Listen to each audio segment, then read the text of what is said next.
Well, I'm Bill Buchta. I'm a physician in occupational medicine.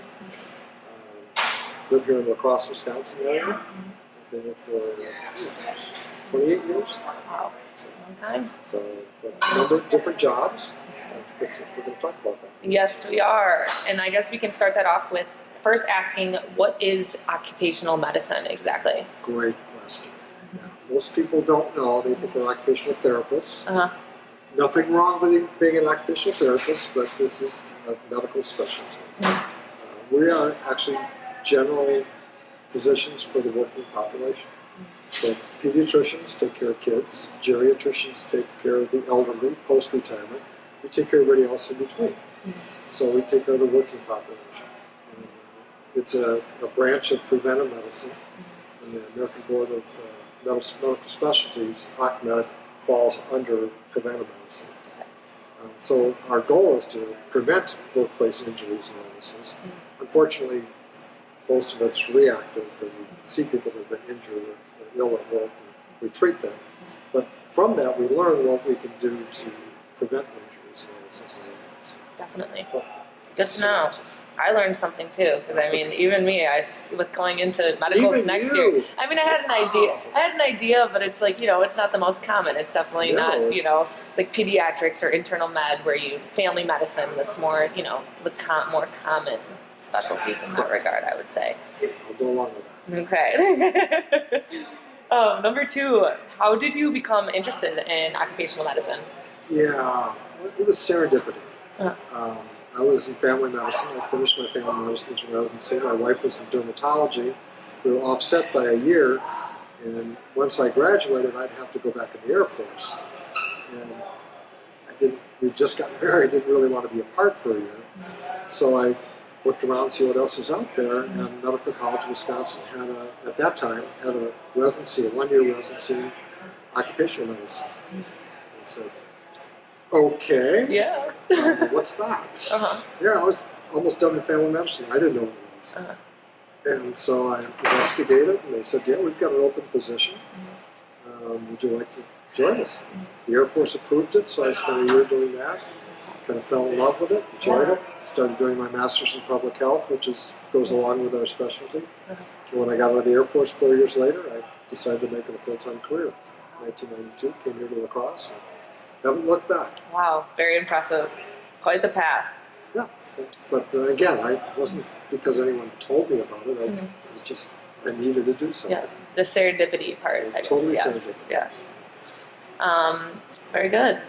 Next, what does your career in occupational medicine entail? And something like, could you give like a day in the life kind of a thing? Sure. We may be a small specialty in the United States.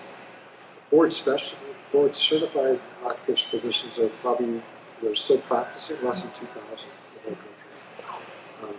A lot of people that do occupational medicine, they may not even know it, so we don't have a lot of Occ Docs. We call ourselves Occ Docs, I like that. But it's still a very diverse group of physicians. Most of us now, these days, are clinicians. Back 50 years ago, most occupational physicians were corporate medicine. They worked for Dow Chemical, Goodyear, IBM, places like that, making sure that the workplace is a safe place for employees, and they take care of employee injuries and illnesses. Now it's shifted more toward clinical medicine. Almost 75% of all occupational physicians work in a hospital-based or a private practice. There's still corporate positions, we can get to that, but so a typical day is like a typical clinic day. It's mostly outpatient. We really don't have inpatient Occ Docs, which is a nice thing if that's what you want to do. This is a good way to do an outpatient practice. Here's a little plug. We typically don't have call. Yeah. We don't work weekends. Okay. So there's some little positives to that. Definitely. So people that have families, whatnot, it's a pretty good lifestyle. But doesn't mean that we don't work hard. Still people see a lot of workers a day. And we just still have the standard format, one patient at a time typically. But if you see enough people and you start getting a feel for why did I just see 3 people with carpal tunnel syndrome in the last week from the same company, that's a good reason to call the company and say, hey, I'm Dr. So-and-so. I've seen 3 of your employees, which you're probably aware of now. And I'm wondering if there's something going on in your company that might be leading to that. Yes. And I choose carpal tunnel syndrome because it's a bit controversial. Most carpal tunnel syndrome is not work-related, but some of it is. And if we can identify the source, we can prevent it. So a lot of times the treatment of the disease doubles back to preventing the disease subsequently. So we're like when Sherlock Holmes, a lot of times, we're always looking for those type of clusters of events, and then following up on that. That's some of the most satisfying part of the work is closing the loop. So how can we prevent this from happening? Yeah, definitely. More of like the problem solving side of things. Yeah, that's the most fun part. Very interesting. Good to hear. So with that, what types of careers are available for occupational medicine professionals? Is there quite the range? Yep. Okay. Most jobs are in clinical realm, working for a hospital or clinic-based setting. But the corporate jobs are very real. I had a corporate job here in La Crosse for 3 years. I worked in logistics health, overseeing the quality of the medical services that our company was providing. And that was a lot of fun. Other companies, I've got friends in companies all over the country. One of my good friends is the chief medical officer for Disney. Oh, wow. So she oversees all the public health aspects of people coming to the park, bringing diseases into the park and infecting other people. Oversees the employees, making sure that when you wear one of those costumes, the costumes that those people wear, they're very heavy and hot. And so there's a lot of heat stress issues, back strain, neck strain. So she has to deal with those. That's just one example. That's kind of sexy in a way for Disney. But people worked in some really interesting places. And some of them were foundries and mining companies. A lot of them were way out, 100 miles from civilization.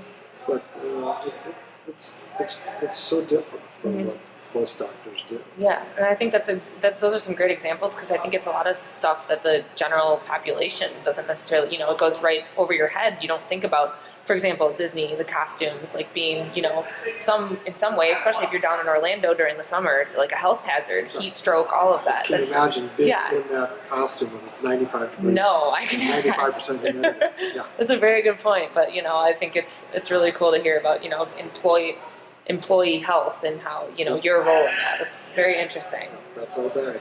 Very cool.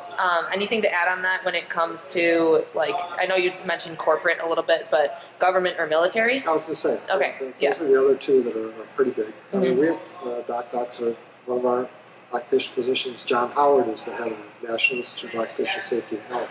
He's been doing that same job for, I think, 4 or 5 presidents now. Wow. It's an appointed position, but because he's so good at it, they just keep him going. It's not partisan at all. And he's a great guy, and he's really transformed our occupational safety and health in this country. Wow. That's one example. But we have a lot of the military, another one.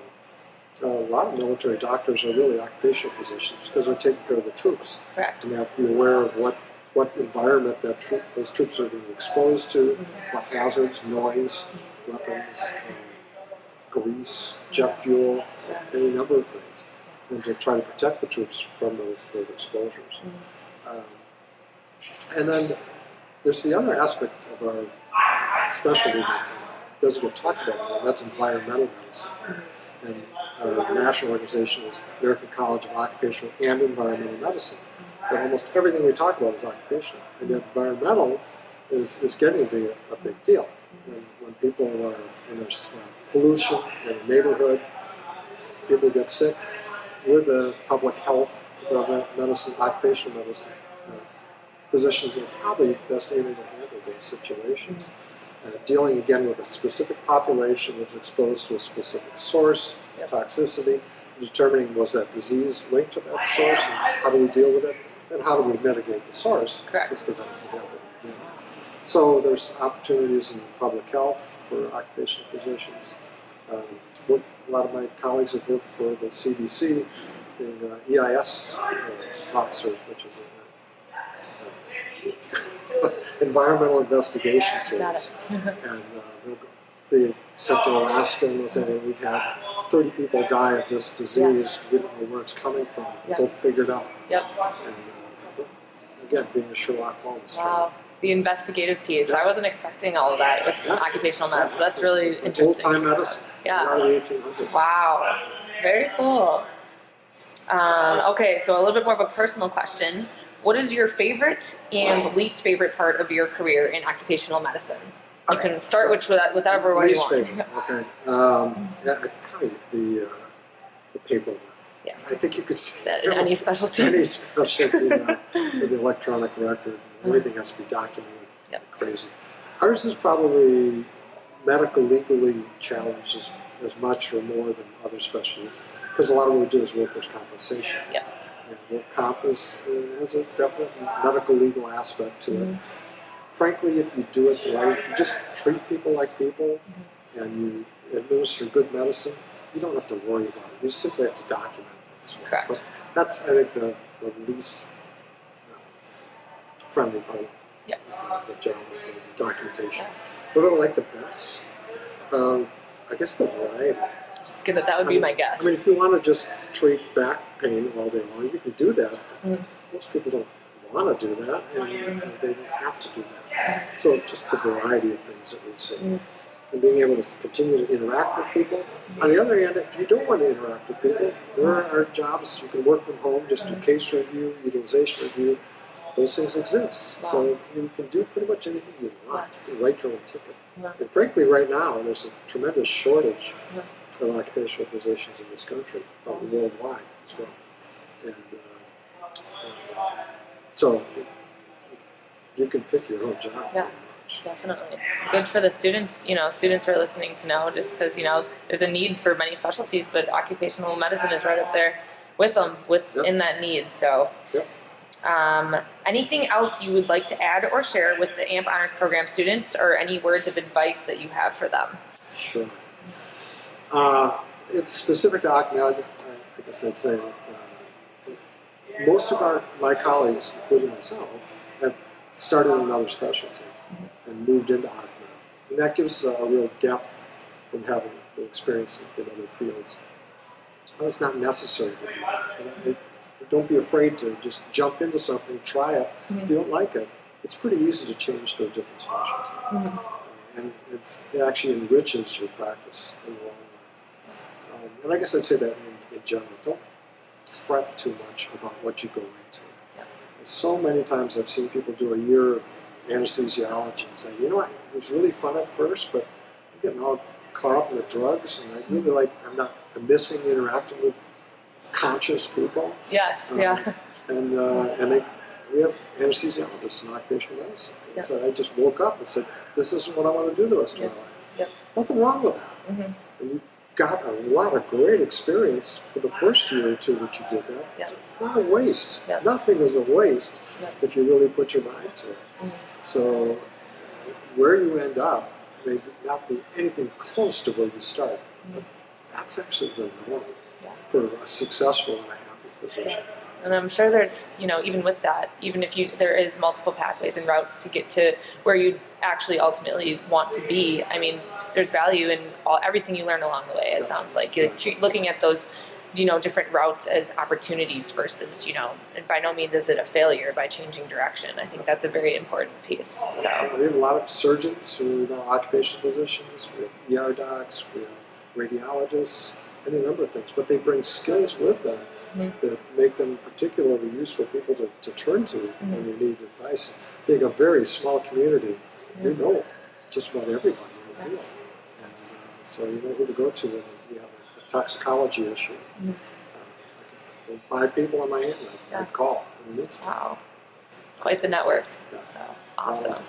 Well, thank you so much for your time, Dr. Bill. And I think we really all did get a great overview about occupational medicine and just, different specialties in that regard. So thank you for your time today. You bet, madam. Thank you.